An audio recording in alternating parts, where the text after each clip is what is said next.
Oh ChatGPT. In the early 2000s, the music scene was dominated by two unstoppable forces. Mariah Carey, the pop and R&B diva with a 5-octave range, was already a global hitmaker.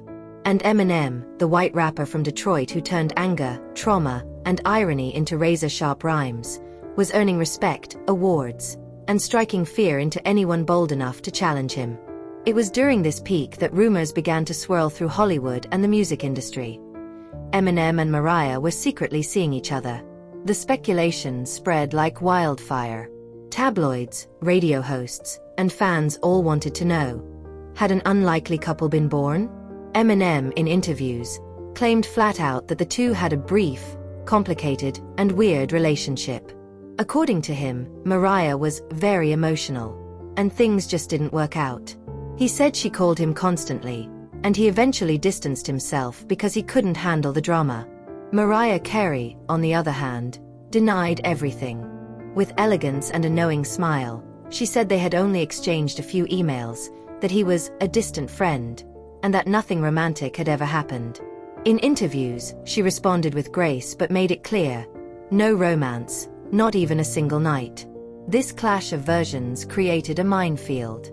The public began to take sides. Some believed Eminem, others stood by Mariah. And in the middle of it all, an uncomfortable truth emerged. Someone was lying.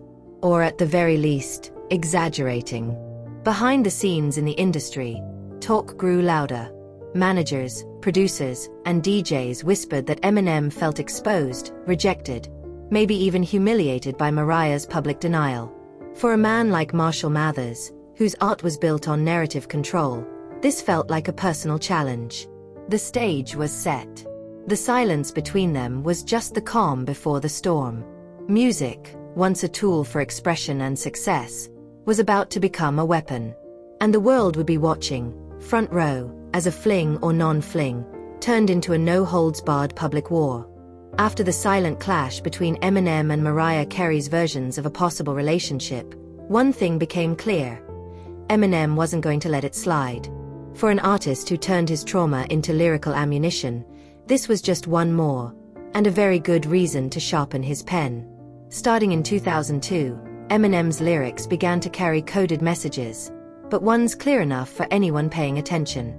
In the track Superman, from the Eminem Show, he raps, "What you trying to be? My new wife. What, you Mariah? Fly through twice. And later. I do know one thing though. Bitches, they come, they go. Saturday through Sunday, Monday. Monday through Sunday, yo." The lyrics included direct references to Mariah, from name drops to descriptions of an intense and unstable relationship. While there was never an official statement that the song was about her, the combination of clues was far too explosive to be a coincidence. The public got the message. The press confirmed it. And Mariah stayed silent. At least for now. Behind the scenes, however, the discomfort was real. People close to her said she felt publicly humiliated, used as a target to fuel Eminem's aggressive persona. This wasn't just a verse, it was a public judgment. But Eminem didn't stop.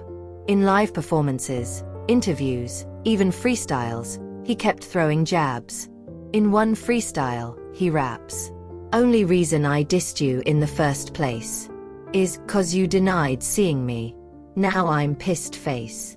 The situation escalated. Fans began choosing sides. Some defended Eminem, saying he was simply reacting to a public denial of something that had been real for him. Others pointed out that Mariah was being attacked just for not confirming something that may not have happened the way he claimed. A power play was underway. Eminem dominated radio, awards shows, and stages. He had the world's attention, and he used it to send not-so-subtle messages through his rhymes. You can't beat a rapper on the mic, especially when he's got something personal to prove. This chapter didn't get a direct response from Mariah. But while the world listened and dissected every Eminem verse, she was preparing something, quietly, away from the spotlight. The next move would come from the Queen. And it wouldn't be subtle. For years, Mariah Carey remained silent in the face of the indirect, and sometimes outright jabs Eminem took at her in his music. Instead of engaging in a public feud, she focused on her career, releasing albums, touring, and maintaining her polished image. But in 2009, nearly 7 years after Eminem first started throwing shade, Mariah decided to respond. And she did it with style and strategy. The single Obsessed dropped like a hurricane. Its catchy beat and hook initially masked what it really was, a veiled diss track. Why you so obsessed with me? Boy, I wanna know. Lyin' that you're sasheen me. When everybody knows. The lyrics were sharp. And the message was clear. Mariah was tired of being portrayed as the obsessed one, when he was the one who wouldn't stop talking. But the real punch came with the music video. In the official video, Mariah appears disguised as a white man, wearing baggy clothes, a fake beard, a baseball cap, and holding a bottle, mimicking Eminem's exact aesthetic. He follows her through the streets, shows up in ridiculous scenes, stalks her outside stores, and even tries to crash her stage performance. A parody. A provocation. It was impossible to ignore. And Eminem didn't. The internet exploded. Fans reacted. News outlets highlighted Mariah's unexpected return to the game of jabs. For the first time, she had flipped the script. Now she was the one mocking him. Critics were divided. Some called the song bold and empowering, others, childish. But one thing was certain, the counterattack had landed. And by doing it through music, her most powerful weapon, Mariah made it clear she didn't need to shout to be heard. Eminem, known for never letting a provocation go unanswered, stayed silent for exactly 2 weeks. Just enough time to prepare the most brutal retaliation in the entire saga. The year was 2009. By then, Eminem had seen and heard it all. Obsessed, Mariah Carey's track, was everywhere. The song was blowing up on the radio, the video was going viral, and the internet was having a field day with a parody of the rapper. While Mariah's fans celebrated the diva's strike, Eminem stayed silent.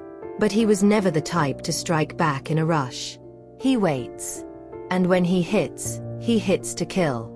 2 weeks later, without warning, Eminem dropped The Warning. It wasn't part of an album. There was no music video. Just pure venom, packed into 3.5 minutes of razor-sharp verses. And this time, he wasn't playing. Only reason I dissed you in the first place is 'cause you denied seeing me. Now I'm pissed off. Right from the start, Eminem makes it personal. He's not angry about the song. He's angry about the denial. About the way Mariah tried to rewrite the story. He's done with subliminals. He's going to expose everything. You wanna hear something wick-wack? I got the same exact tattoo that's on Nick's back. The reference to Mariah's then-husband Nick Cannon is a direct hit to her pride. But he doesn't stop there. Eminem threatens to release voicemails, allegedly from Mariah, leaving desperate messages for him. He recalls phone calls, meetings, intimate details, all delivered with the clinical coldness of someone who keeps receipts as ammunition. Shut the fuck up before I put all them phone calls out. You made to my house when you was wildin' out. Before Nick, when you was on my dick. It's uncomfortable. It's intense.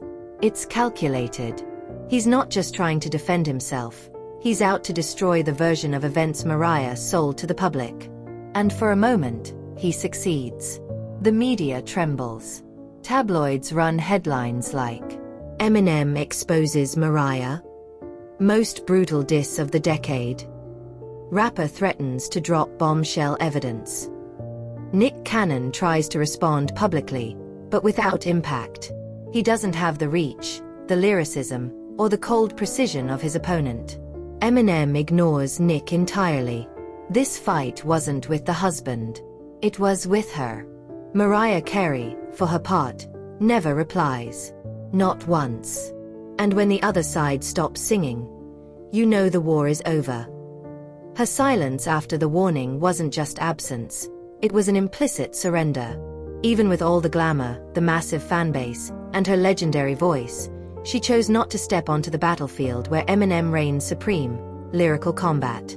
Eminem won, not by shouting louder, but by bringing the receipts. In a world where reputations are built on words, he used his like nuclear weapons.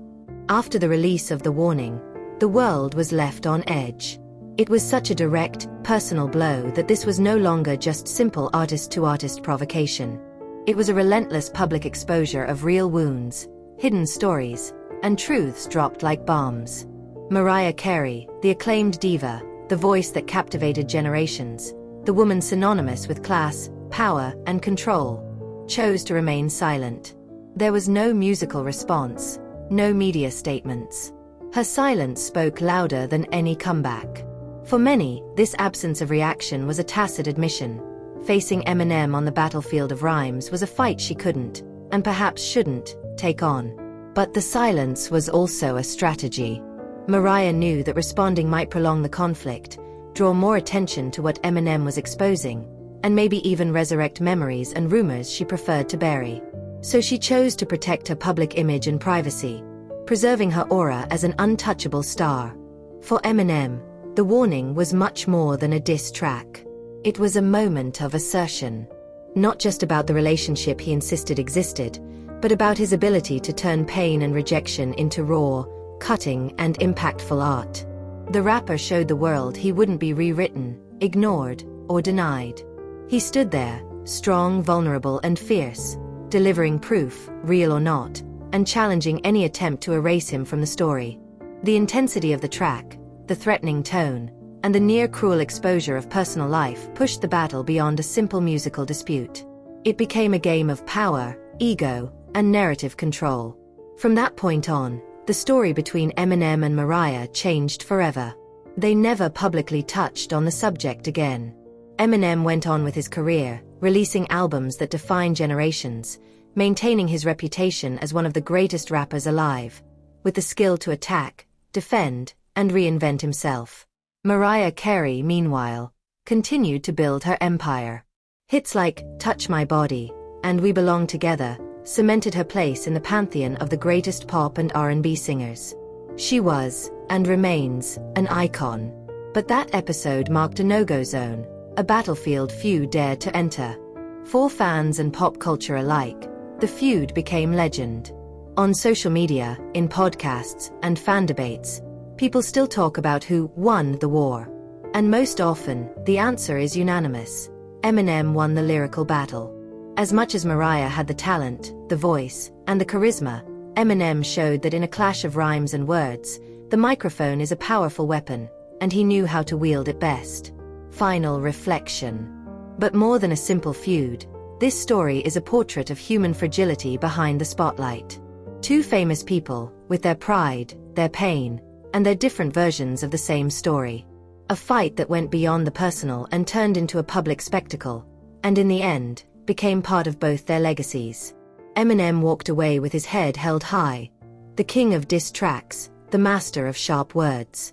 Mariah, the queen of silence, keeping her cards close for battles she would choose to fight.